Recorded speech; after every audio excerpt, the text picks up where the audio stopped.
fear and heroism you mentioned was intensified by the fact that city officials thought they were under siege by an unknown number of gunmen that night. Now that they know it was a lone gunman, officials are focusing on investigating how he did this and patching Dallas back together.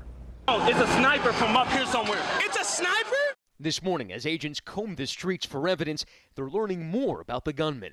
There was confusion with everybody running around, but this was a mobile shooter who police say began blasting away shortly after this peaceful demonstration in Dallas on Thursday. As the gunfire ricochets, hundreds scatter. Some hide between cars. A woman runs, pushing a baby carriage. As police lunged for cover and tried to find the shooter, they started to go down. Code 3, officer down. Shots fired, officer down. We got a guy with a long rifle. We don't know where the hell he's at. Dallas PD shutting down the airspace over town, thinking this was an ambush with multiple shooters. Somebody's really armed to the teeth. This is not one person. But it was one shooter, Micah Xavier Johnson.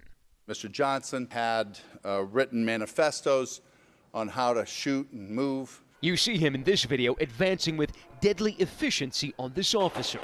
Firing, the officer gunned down. The toll, 14 shot, 12 of them officers. 5 of the officers died.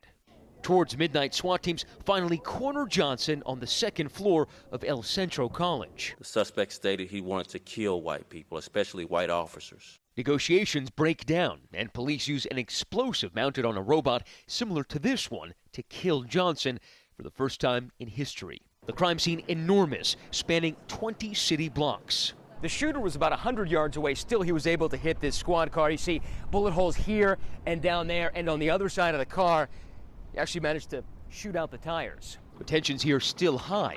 As we interviewed the chief of the Dallas Area Rapid Transit Police, who lost one of his officers in the attack, a man approaches from behind, making that shooting motion into the chief's back. It was a pretty disturbing interaction, and immediately afterwards, I challenged the chief about how it made him feel. He said that right now, all officers, regardless of race, feel vulnerable.